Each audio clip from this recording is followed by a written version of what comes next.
ಈ ಸಂಜೆ ಟೈಮಲ್ಲಿ ತಿನ್ನುವಂತಹ ಗರಿಗರಿಯಾದ ಮಸಾಲೆ ವಡೆ ಪರ್ಫೆಕ್ಟಾಗಿ ಮಾಡುವುದನ್ನು ತಿಳಿಸ್ಕೊಡ್ತಾ ಇದ್ದೀನಿ.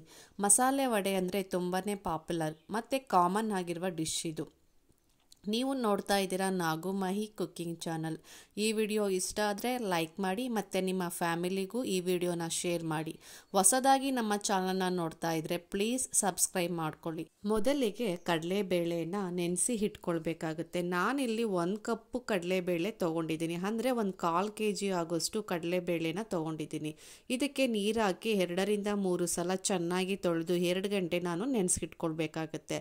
2 ಗಂಟೆಗಿಂತ ಜಾಸ್ತಿ ನೆನೆಸಬಾರ್ದು, ನೆನಪಿರಲಿ. ಈ ಥರ ಮಾಡೋದರಿಂದ ಕ್ರಿಸ್ಪಿಯಾಗಿ ಮಸಾಲೆ ವಡೆ ಇರುತ್ತೆ. ನಾವು ಇವಾಗ ನೆನೆಸಿಟ್ಟ ಕಡಲೆಬೇಳೆ ನೀರನ್ನೆಲ್ಲ ಬಸ್ದು ಅದರಲ್ಲಿ ಸ್ವಲ್ಪನೂ ನೀರು ಇಲ್ದಿರೋಂಗೆ ಡ್ರೈ ರೀತಿ ಇರಬೇಕು. ನೋಡಿ, ಈ ಥರ ಇರಬೇಕು. ಇದನ್ನು ಇವಾಗ ಮಿಕ್ಸಿಗೆ ಹಾಕ್ಕೊಳ್ತಾ ಇದ್ದೀನಿ. ಇದಕ್ಕೆ ಸ್ವಲ್ಪ ಮಸಾಲೆ ರೆಡಿ ಮಾಡ್ಕೊಳ್ಳೋದ. ನಾನಿಲ್ಲಿ 1 ಗೆಡ್ಡೆ ಆಗೋಷ್ಟು ಬೆಳ್ಳುಳ್ಳಿ, ಒಂದು 5-6 ಲವಂಗ, ಒಂದು ಅರ್ಧ ಇಂಚಷ್ಟು ನಾನು ಚಕ್ಕೆ ತೊಗೊಳ್ತಾ ಇದ್ದೀನಿ.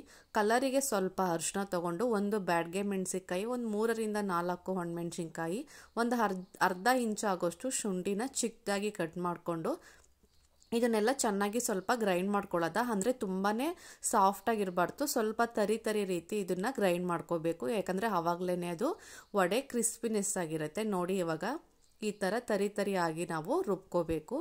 ನಾನಿಲ್ಲಿ ಒಂದು 2 ಸ್ಪೂನ್ ಆಗೋಷ್ಟು ರುಬ್ಬಕ್ಕೂ ಮುಂಚೆನೇ ಕಡಲೆಬೇಳೆನ ಎತ್ತಿ ಸಪ್ರೇಟಾಗಿ ಇಟ್ಕೊಂಡಿದ್ದು. ಇದು ಎಣ್ಣೆಯಲ್ಲಿ ಡೀಪ್ ಫ್ರೈ ಆಗಬೇಕಾದ್ರೆ ತಿನ್ಬೇಕಾದ್ರೆ ಕ್ರಿಸ್ಪಿನೆಸ್ಸು ಚೆನ್ನಾಗಿರುತ್ತೆ. ಅದಕ್ಕೋಸ್ಕರ ನಾನು ಆ ಥರ ಹಾಕ್ಕೊಳ್ತಾ ಇದ್ದೀನಿ. 2 ಮೀಡಿಯಮ್ ಸೈಜ್ ಈರುಳ್ಳಿನ ಈ ಥರ ಚಿಕ್ಕದಾಗಿ ಸಣ್ಣದಾಗಿ ಕಟ್ ಮಾಡಿ ಹಾಕ್ಕೊಳ್ತಾ ಇದ್ದೀನಿ. ಆದಷ್ಟು ಈರುಳ್ಳಿನ ಸಣ್ಣದಾಗಿ ಕಟ್ ಮಾಡಿ ಹಾಕ್ಕೊಳ್ಳಿ, ಯಾಕಂದರೆ ವಡೆ ತಟ್ಟಬೇಕಾದ್ರೆ ತುಂಬಾ ಈಸಿ ಆಗುತ್ತೆ. ಒಂದು ಅರ್ಧ ಕಪ್ ಆಗೋಷ್ಟು ಕೊತ್ತಂಬರಿ ಸೊಪ್ಪನ್ನ ನೀರಲ್ಲಿ ಚೆನ್ನಾಗಿ ವಾಶ್ ಮಾಡಿ ಈ ಥರ ಚಿಕ್ಕದಾಗಿ ಕಟ್ ಮಾಡಿ ಹಾಕ್ಕೊಳ್ತಾ ಇದ್ದೀನಿ. 1.5 ಕಟ್ಟಷ್ಟು ಸಬ್ಸಿಗೆ ಸೊಪ್ಪನ್ನು ಈ ಥರ ಚಿಕ್ಕದಾಗಿ ಕಟ್ ಮಾಡಿ ಹಾಕ್ಕೊಳ್ತಾ ಇದ್ದೀನಿ.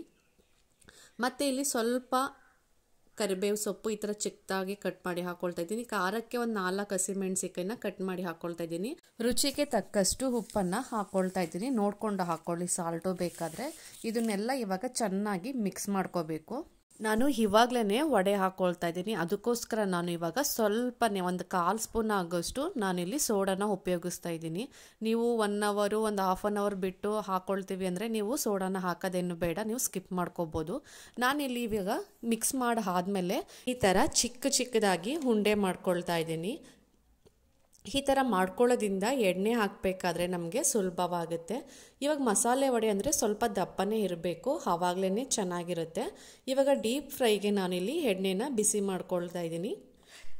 ಎಣ್ಣೆ ಮೀಡಿಯಮ್ ಆಗಿ ಬಿಸಿ ಇರಬೇಕು. ತುಂಬ ಜಾಸ್ತಿ ಬಿಸಿ ಇತ್ತು ಅಂದರೆ ನಾವು ಹಾಕಿದ ತಕ್ಷಣವೇ ಕಲರ್ ಬಂದುಬಿಡುತ್ತೆ, ಬಟ್ ಒಳಗಡೆ ಹಸಿಯಾಗೇ ಇರುತ್ತೆ. ಅದಕ್ಕೆ ಲೋ ಮೀಡಿಯಮಲ್ಲಿ ನಾವು ಇಟ್ಕೊಂಡು ವಡೆನ ಈ ಥರ ತಟ್ಟಿ ಹಾಕೋಬೇಕಾಗತ್ತೆ.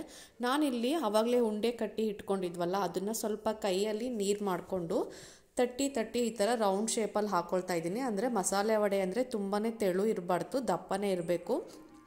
ಆವಾಗಲೇ ಮಸಾಲೆ ವಡೆ ಚೆನ್ನಾಗಿರುತ್ತೆ.